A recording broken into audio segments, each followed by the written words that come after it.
Pemirsa, sejumlah warga merekam detik kereta Argo Bromo Anggrek menabrak kereta komuter lain di stasiun Bekasi Timur. Warga panik berusaha menyelamatkan diri. Tabrakan, tabrakan. Argo Bromo tabrakan.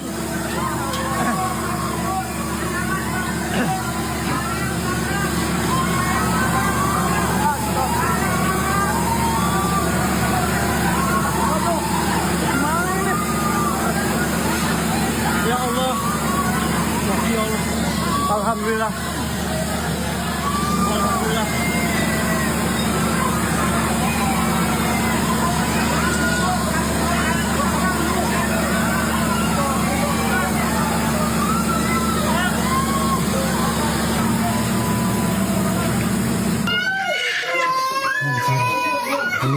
Sementara itu pemirsa, pasca ditabrak kereta Argo Bromo, gerbong komuter lain langsung memadamkan listrik. Kondisi listrik padam, warga terjebak dalam kereta ketakutan. Ditabrak kereta, ditabrak KRL lain di belakang. Situasi mencekam di dalam kereta api Argo Bromo saat tabrakan terjadi. Kondisi ini direkam penumpang, memperlihatkan kepanikan penumpang. Kecelakaan. Aduh, iya. Nabrak. Kondisi di dalam gerbong komuter lain mengerikan pasca kecelakaan. Tidak bisa dibayangkan pemirsa, bagaimana sesaknya para korban terjepit harus bertahan di tengah minimnya oksigen. Teriakan korban juga terdengar jelas. Seluruh korban meminta pertolongan untuk segera dikeluarkan dari gerbong kereta.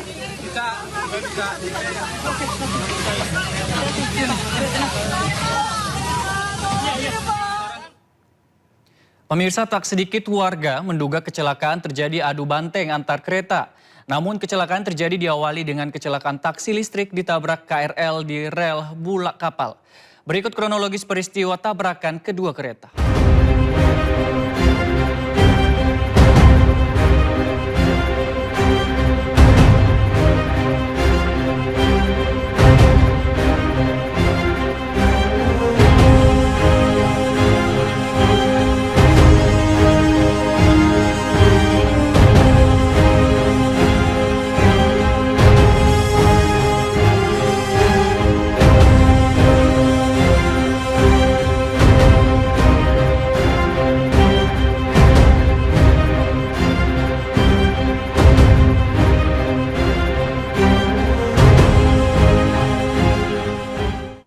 Pemirsa, jumlah korban meninggal dunia dalam kecelakaan kereta Argo Bromo Anggrek menabrak kereta komuter lain di stasiun Bekasi Timur mencapai 15 orang. Keseluruhan korban jiwa adalah perempuan. 10 jenazah korban telah teridentifikasi. Polda Metro Jaya merinci korban jiwa dalam kecelakaan kereta di stasiun Bekasi Timur mencapai 15 orang. Ke-15 korban jiwa tersebar di 4 rumah sakit, 10 jenazah di Rumah Sakit Polri, 3 jenazah di RSUD Bekasi, 1 jenazah di Rumah Sakit Umum Bela, dan 1 jenazah lagi di Rumah Sakit Mitra Keluarga. Sementara korban luka ini mencapai 84 orang. Dengan pukul 08.00 sudah selesai.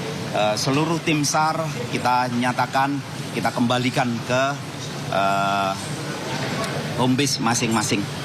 Saya pastikan sudah tidak ada korban yang kita temukan.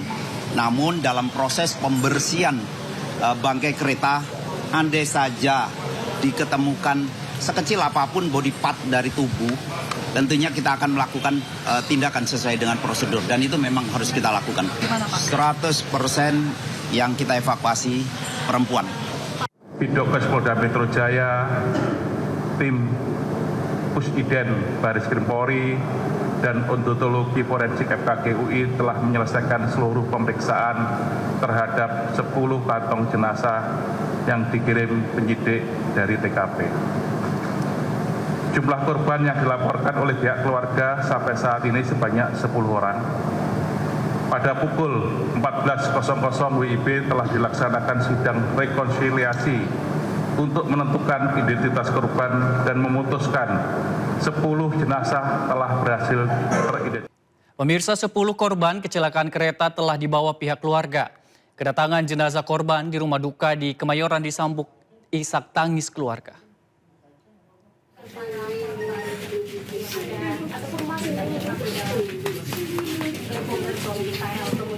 Tangis keluarga pecah pemirsa saat melihat jenazah Nuryati tiba di rumah duka di Jalan Utan Panjang, Kemayoran. Nuryati merupakan penumpang komuter lain yang ditabrak kereta Argo Bromo di stasiun Bekasi Timur. Saat kejadian, Nuryati bersama 2 anak kembar dan keponakannya. Korban meninggal akibat terjatuh setelah tabrakan keras di gerbong belakang. Sementara 2 anak dan keponakan Nuryati selamat.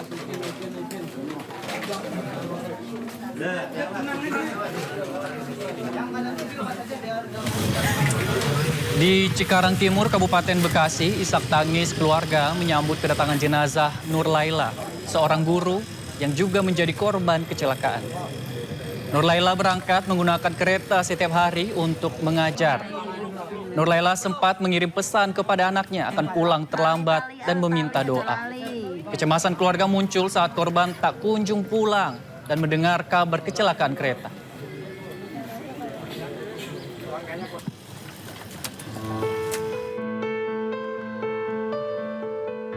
Kabar duka juga menimpa jurnalis Kompas TV Nur Ainia Eka Rahmahdina.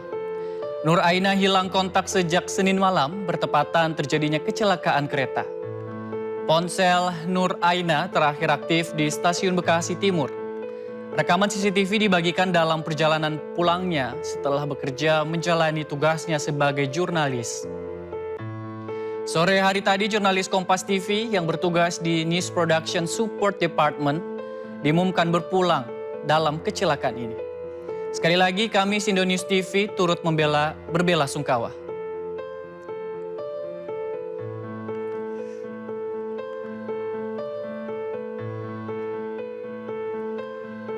Puluhan korban kecelakaan kereta api di stasiun Bekasi Timur dievakuasi ke sejumlah rumah sakit di Bekasi.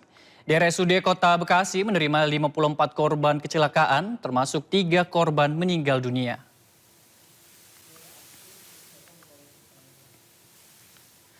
Seluruh korban di RSUD Kota Bekasi telah teridentifikasi. Dari 54 korban, 15 orang sudah dipulangkan pada Selasa pagi. Sementara 3 orang meninggal dunia telah diserahkan kepada keluarga. Untuk penanganan korban luka serius, pihak RSUD Kota Bekasi memindahkan korban ke ruang perawatan khusus guna persiapan tindakan operasi.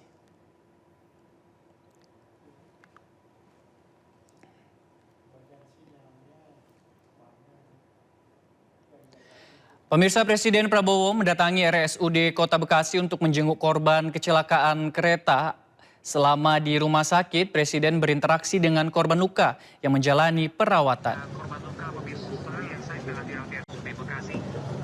Saat menjenguk korban luka di RSUD Kota Bekasi, Presiden Prabowo menginstruksikan seluruh korban harus mendapatkan perawatan maksimal. Presiden juga menyampaikan ucapan duka cita pada keluarga korban jiwa dalam kecelakaan kereta. Mengantisipasi kecelakaan terulang kembali, pemerintah berjanji akan mengevaluasi seluruh sistem keselamatan perkeretaapian. Semua prihatin, kaget dengan kecelakaan yang telah terjadi. Saya ucapkan bela sungkawa atas nama pribadi, atas nama pemerintah. Kita segera akan mengadakan investigasi kejadiannya bagaimana, tapi secara garis besar memang kita perhatikan lintasan-lintasan kereta api ini banyak yang tidak dijaga ya, banyak tidak dijaga. Kita segera akan atasi.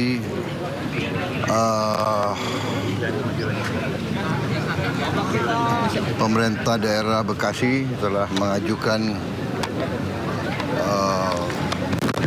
dibuat flyover karena Bekasi ini juga padat ya,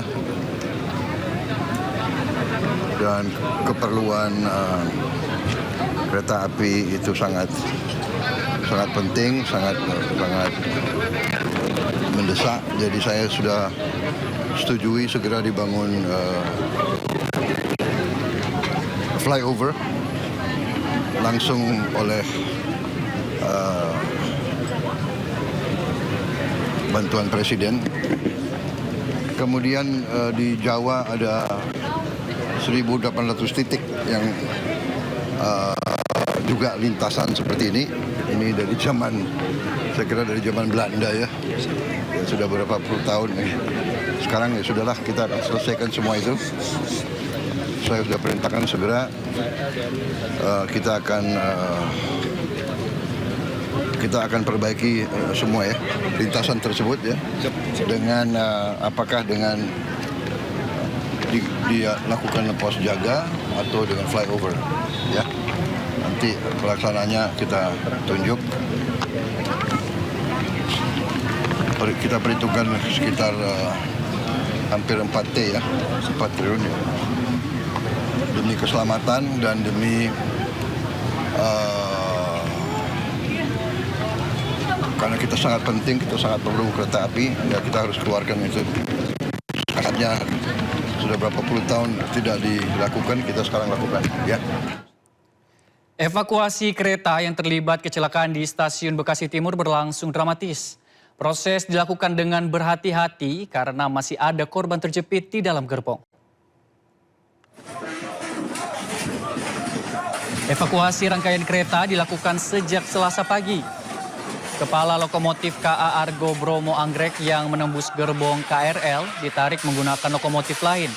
1 unit kren juga dikerahkan untuk mengangkat gerbong KRL yang ringsek. Evakuasi dilakukan perlahan mengingat masih ada korban di dalam gerbong. Hingga saat ini jumlah korban meninggal dunia 15 orang.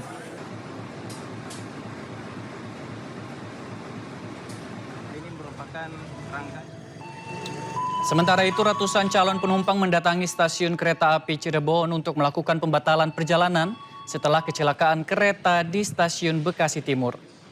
Di wilayah Daops 3 Cirebon, 27 perjalanan kereta api dari Jakarta dibatalkan. Calon penumpang mendapatkan pengembalian dana 100%.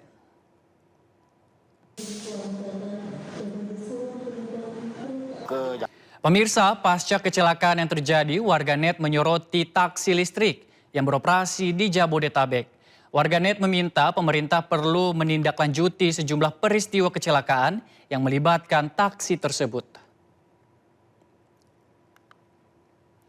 Warganet mulai membahas keterlibatan taksi online dengan kecelakaan kereta di Bekasi Timur. Warganet menyoroti peristiwa kecelakaan yang kerap melibatkan taksi listrik tersebut.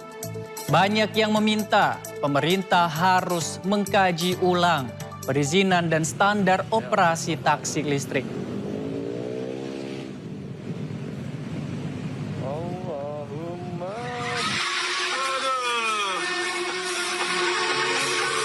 Kementerian Perhubungan dikabarkan akan memanggil pengelola Green SM terkait kecelakaan ini. Sebelumnya taksi listrik ini mengalami mati mesin di tengah rel kereta di jalur bulak kapal. Akibatnya taksi tertabrak kereta dari arah Cikarang dan terdorong hingga beberapa meter. Tabrakan ini mengakibatkan kecelakaan lebih besar. KA Argo Bromo menabrak KRL di stasiun Bekasi Timur. Sementara itu pemirsa, seorang supir taksi listrik beralasan taksinya tiba-tiba mati dan mengunci saat di tengah rel. Ini Pak.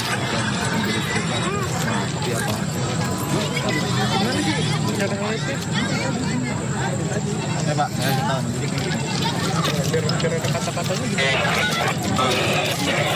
Ini satu doang penjajan.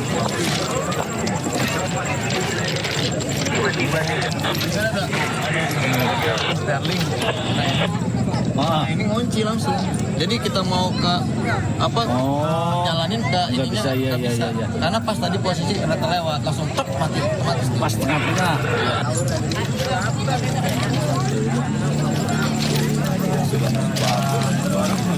Enggak ada. Ada orang apa? Enggak. Alhamdulillah enggak ada korban. Enggak ada korban. Enggak ada. Kereta udah awalnya saya berangkat kan ngantar penumpang ada kereta. Iya. Kalau macet udah jauh, kan? Listriknya mungkin nggak connect. Oh. Jadi masih bisa jalan. Masih bisa jalan. Nah, pas posisi barisan kedua saya Gak tahu jalan sama dia. Ya saya jalan tuh, udah gedor-gedor. Dia bilang, tak dulu nggak bisa connect. Jadi ngunci. Mau begini nggak bisa. Langsung ngunci ya. Oh, ngunci. Jadi nggak gerak, abang langsung keluar pintu, keluar tuh. Belum bang. Oh, belum. Saya masih di dalam. Oh, masih di dalam. Posisi seret ini abang di dalam? Enggak. Udah keluar? Udah keluar saya, langsung lari buru-buru. Tadi saya kan suruh ya. Kita beralih ke kasus kekerasan anak di tempat penitipan anak di Sleman, Yogyakarta. Dinas Pendidikan Kabupaten Sleman, Yogyakarta menggelar sidak ke sejumlah tempat penitipan anak atau daycare. Hal ini guna memastikan tak adanya kasus kekerasan anak seperti yang terjadi di Daycare Little Aresya, Yogyakarta. Sejumlah penitipan anak non-formal ditemukan belum memiliki izin.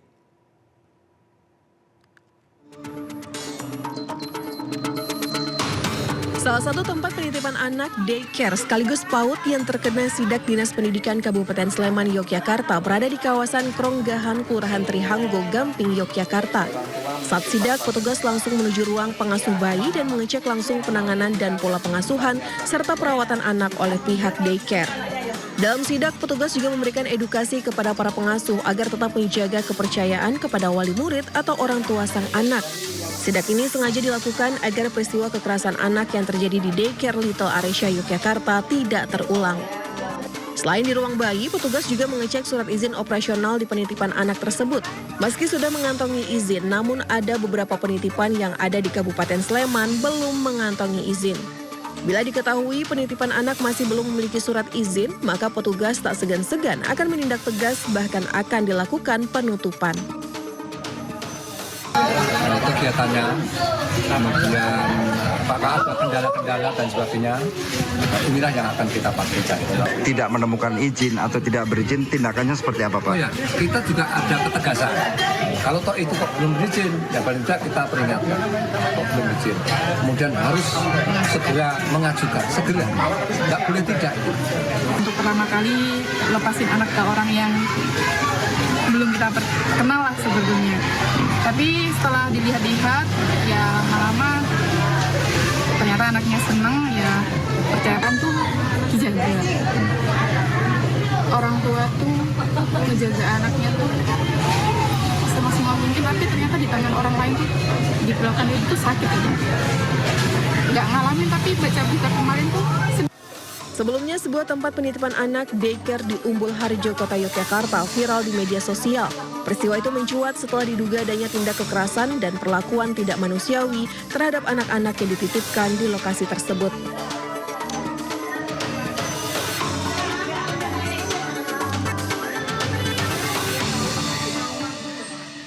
Pemirsa, polisi menetapkan 13 tersangka dalam kasus kekerasan terhadap anak di rumah penitipan anak atau Daycare Little Aresya di Yogyakarta. Polisi menyita barang bukti kain yang digunakan untuk mengikat anak.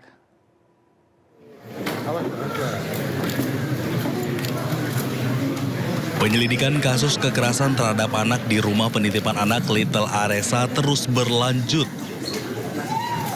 Polisi menunjukkan sejumlah barang bukti seperti kain bedong, spray, selendang, termasuk matras anak yang digunakan dalam tindakan kekerasan. Selain itu, polisi juga menetapkan 13 orang sebagai tersangka yang memiliki peran berbeda. 2 diantaranya merupakan ketua yayasan dan kepala sekolah, sementara 11 lainnya merupakan pengasuh. Para tersangka juga dijerat dengan dugaan kejahatan korporasi. Pasal yang disangkakan akan kita kenakan pasal korporasi yang pertama pasal 76A junto pasal 77 atau pasal 76B junto pasal 77B atau pasal 76C junto pasal 80 ayat 1 Undang-Undang Nomor 35 Tahun 2014 tentang perubahan atas Undang-Undang Nomor 23 Tahun 2002 tentang perlindungan anak junto pasal 20, pasal 21 Undang-Undang Nomor 1 Tahun 2023 tentang KUHP tentang dugaan tindak pidana memperlakukan anak secara diskriminatif atau menempatkan, membiarkan, melibatkan, menyuruh melibatkan anak dalam situasi perlakuan salah dan penelantaran atau kekerasan terhadap anak. Sejumlah orang tua korban yang turut hadir dalam konferensi pers meminta agar pelaku dihukum seberat-beratnya. Ini kami dari semua wali murid sepakat untuk mengawal ini. Tolong berikan sanksi yang seberat-beratnya sesuai dengan undang-undang yang berlaku. Tolong Pak, dari kami seperti itu Pak. Jadi sekali lagi negara tidak boleh kalah oleh penjahat. Hingga kini, polisi masih melakukan pendalaman terhadap 17 orang lain yang diduga terlibat dalam kasus ini. Dari Yogyakarta, Jawa Tengah, Gunanto Farhan, iNews melaporkan. Pemirsa, Anda kembali di Sindo Malam. Seorang anggota TNI menjadi korban pengeroyokan oleh sejumlah orang tak dikenal di area stasiun Depok Baru. Korban luka memar di wajah dan sekujur tubuh.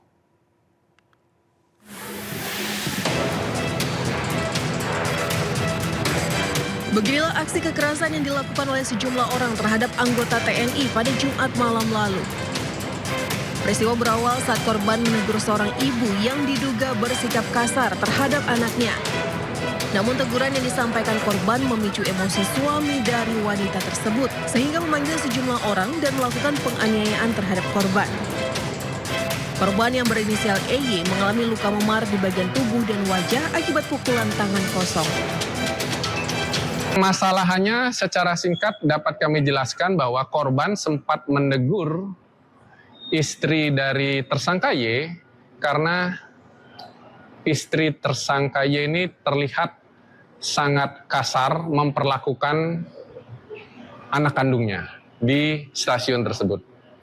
Jadi istri tersangka Y ini merasa tersinggung atas teguran dari korban sehingga menyampaikan ke suaminya dan suaminya melakukan penganiayaan dan diikuti oleh teman-temannya.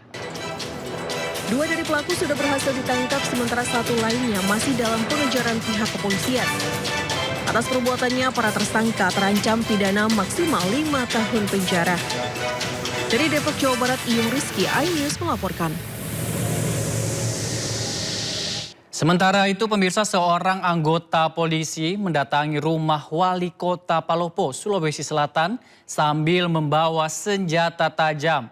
Pelaku masuk ke halaman wali kota setelah memanjat pagar.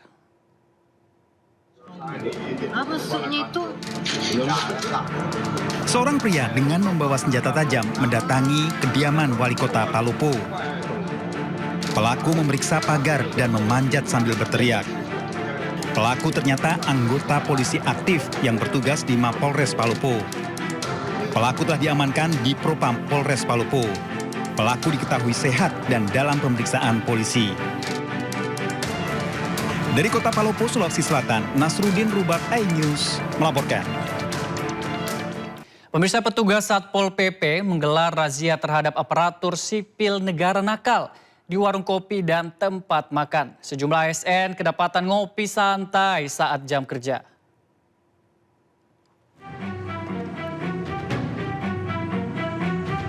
Petugas polisi Pamung Praja, Kota Pasuruan, Jawa Timur melakukan razia banyaknya aparatur sipil negara keluar untuk kongko atau nongkrong di jam kerja. Hasilnya petugas mendapati aparatur sipil negara sedang ngopi santai dan makan-makan di sejumlah warung dan restoran. Ironisnya beberapa ASN ini justru dirazia di samping kantor wali kota atau di Jalan Panglima Sudirman. Saat diinterogasi petugas, mereka tidak bisa menunjukkan surat tugas keluar, melainkan bersantai ngopi dan makan-makan pada jam kerja. Dalam razia ini, petugas Pol PP tangkap tangan 2 pegawai sipil negara, 3 dari P3K dan 5 dari honorer. Tujuan razia ini untuk menertibkan lagi para aparatur sipil negara lebih giat bekerja dan tidak keluar pada saat jam kerja. Penertiban dan sidak terhadap ASN yang melaksanakan aktivitas di luar pada saat jam kerja tanpa ada izin dari pimpinan. Warung-warung, kemudian pusat-pusat pembelanjaan dan lain-lainnya kita melakukan penyisiran dan penertiban. Tujuan kami sekali lagi adalah berupaya agar bagaimana ASN di Kota Pasuruan ini bisa lebih disiplin dalam melaksanakan tugas sehingga dapat memenuhi ekspektasi dari masyarakat, memberikan pelayanan yang maksimal. Razia ini akan dilakukan setiap hari, sementara yang terjaring ini akan dilaporkan kepada bidang kepegawaian agar diberi sanksi tegas sesuai Undang-Undang Kepegawaian. Dari Pasuruan, Jawa Timur, Hana Purwadi, iNews melaporkan. Seorang warga negara Italia terancam dideportasi usai melawan polisi. Pelaku marah ditilang polisi akibat tidak menggunakan helm saat berkendara.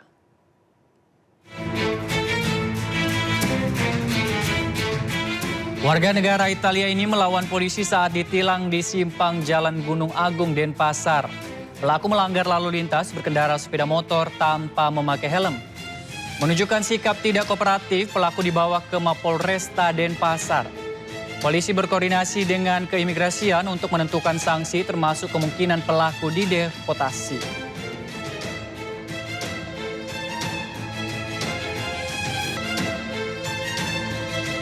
Sementara itu pemirsa, pelaku begal nekat melompat ke laut saat dikejar massa warga usai beraksi di Kabupaten Muna, Sulawesi Tenggara. Pelaku babak belur akibat diamuk warga. Pelaku begal kabur dari amukan massa dengan menceburkan diri ke laut di Kabupaten Muna. Namun pelaku akhirnya ditangkap di rumah kerabatnya saat sedang tidur. Sebelumnya pelaku melakukan aksi pembegalan dilakukan pelaku di dua lokasi berbeda.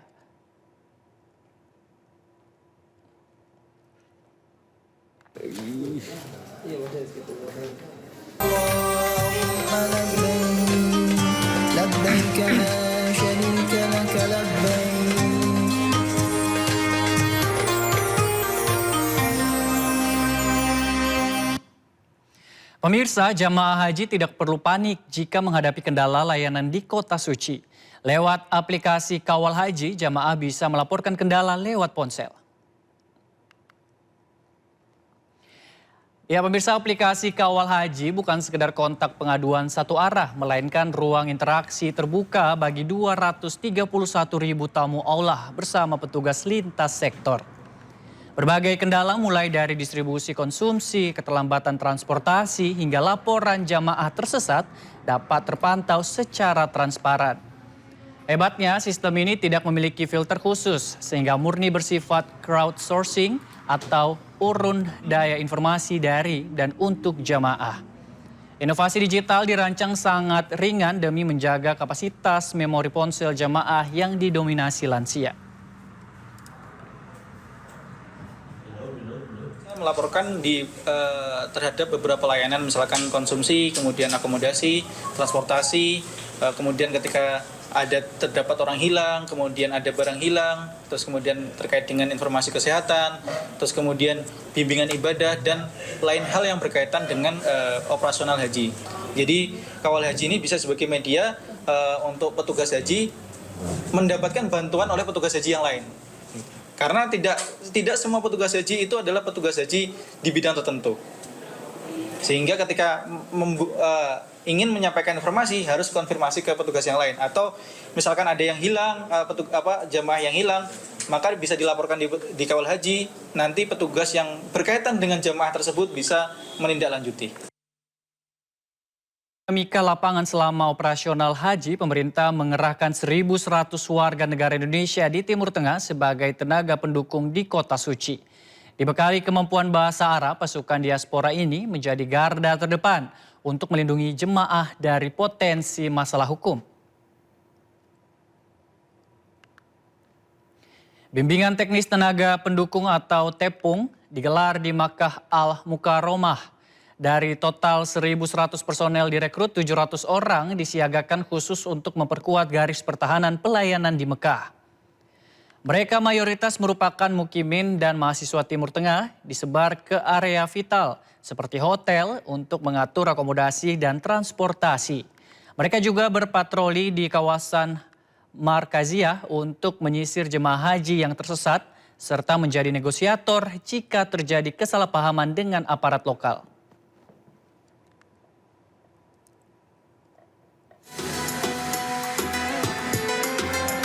Pemirsa, ibadah haji jamaah asal Indonesia mendapat dukungan penuh dari pemerintah. Salah satunya dengan penyediaan dapur catering di Madinah, Arab Saudi. Selama tinggal di Madinah, jamaah haji akan mendapatkan 27 kali makan yaitu 3 kali sehari dengan perkiraan tinggal 9 hari. Mengenai citra rasa, jamaah haji tidak perlu khawatir karena seluruh menu sesuai dengan citra rasa Nusantara. Bahkan bumbu masak dan koki didatangkan langsung dari Indonesia. Untuk jamaah lansia bisa memesan menu dengan tekstur lebih lembut agar nutrisi selama ibadah tetap bisa terpenuhi.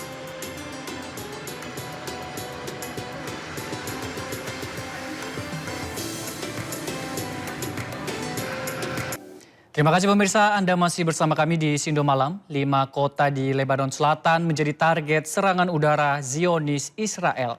Serangan sebagai bagian dari operasi militer Israel melawan Hizbullah.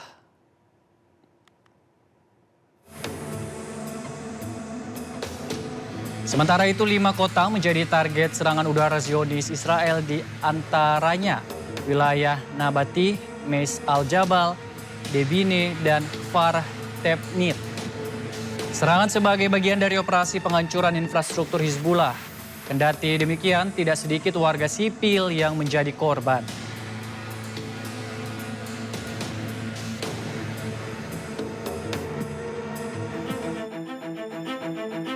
Permukiman warga di Lebanon Selatan hancur usai militer Israel melancarkan serangan udara.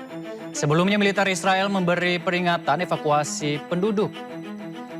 Israel mengklaim serangan menyasar struktur militer Hizbullah. Serangan terjadi di area sipil memicu kekhawatiran terkait dampak kemanusiaan di wilayah tersebut.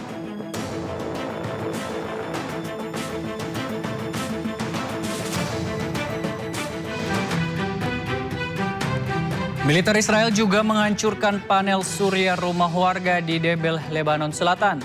Jaringan listrik ke rumah warga diputus hingga mengganggu pasokan air di kota. Serangan juga dilaporkan merusak rumah, akses jalan, dan kebun zaitun milik warga.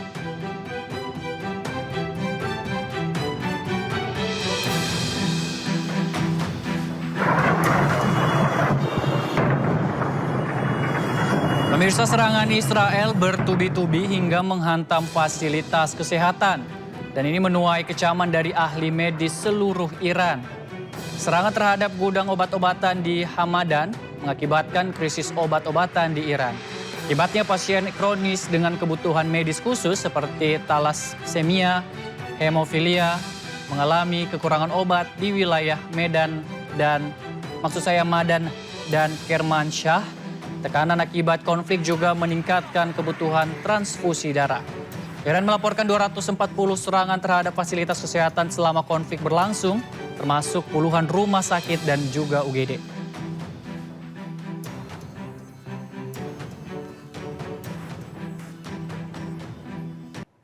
Amerika Serikat disebut kekurangan rudal setelah jalani perang hampir 2 bulan dengan Iran.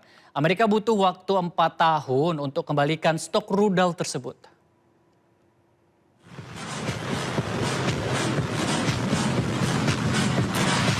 Perang melawan Iran, Amerika Serikat disebut kehabisan rudal. Hal ini diungkap Pusat Penelitian Kebijakan Publik Internasional atau CSIS. Tahun 2026 sebelum perang, Amerika Serikat punya 90 stok rudal. Kemudian Amerika menggunakan 45% dari stok tersebut saat perang melawan Iran. Sementara stok tahun ini sebelum perang, Amerika punya 23.000 rudal Patriot. Amerika menggunakan hampir 50% rudal Patriot untuk menyerang Iran. Sementara sistem pertahanan rudal balistik, AS memiliki 360.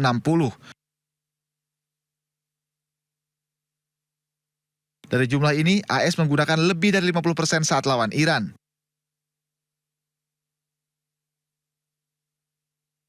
Untuk mengembalikan stok ke semula, Amerika membutuhkan waktu hingga 4 tahun.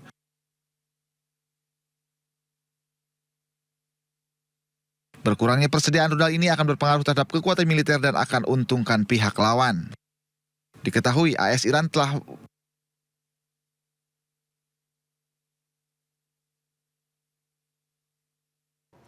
Sementara itu pemirsa, juru bicara Kementerian Pertahanan Iran Jenderal Reza Talaini menyebut stok rudal Iran masih dalam jumlah maksimal. Sebagian besar rudal tidak digunakan dalam perang dengan Amerika Serikat.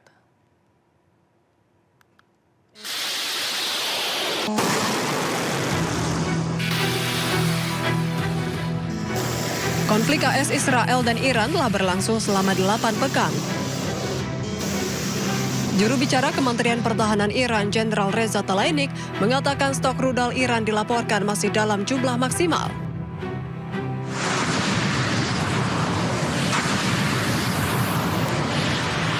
Ia juga mengatakan sebagian besar kemampuan rudal Iran tidak digunakan dalam perang dengan AS.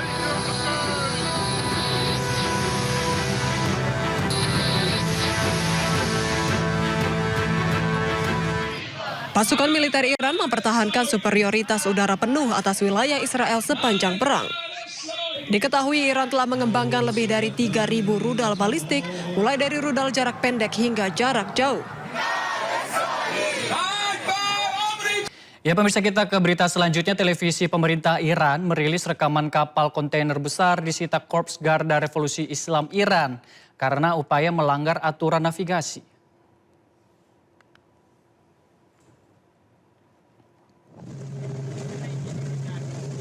Rekaman video memperlihatkan kapal-kapal bermuatan kontainer yang beroperasi di bawah naungan Mediterranean Shipping Company terdampar di laut. Tanggal dan lokasi rekaman tersebut tidak dapat diverifikasi pada saat publikasi.